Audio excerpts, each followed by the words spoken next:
કે લાગશે વાર પણ આવશે મજા. કોઈ પણ કામ, એક ખાસ વાત યાદ આવી એટલે હું કહું કે કોઈ પણ કામ મંજૂર થાય પછી 15 દિવસ મહિનાની અંદર ઉઘરાણી કરવાનું લોકો ચાલુ કરતી. અહીંયા બેઠેલા તમામ પદાધિકારી, ચૂંટાયેલા સભ્યો બેઠા છે, સંગઠનના લોકો બેઠા છે. કોઈ પણ કામ મંજૂર થયા પછી એની 2 થી 3 મહિનાની પ્રોસેસ હોય છે. એટલે ખાસ કરીને વિસ્તારના લોકોને સમજાવવા પડે. ક્યાંક ને ક્યાંક વહેલા મોડું થતું હોય. આ કામની અંદર પણ, આ બ્રિજની અંદર પણ ઘણી બધી કોમેન્ટો મેં વાંચી.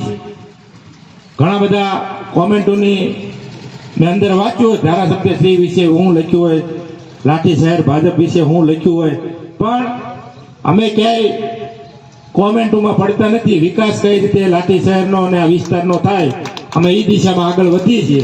એટલે ખાસ કરીને તમામ લોકોને પણ એક વિનંતી છે કે લાગશે વાર પણ આવશે મજા. એટલે આપણે આ વિસ્તારનો વિકાસ કઈ રીતે આગળ થાય એ દિશામાં આપણે બધા આગળ વધીએ. હસ્તુ વંદે માતરમ. ભારત માતા કી જય.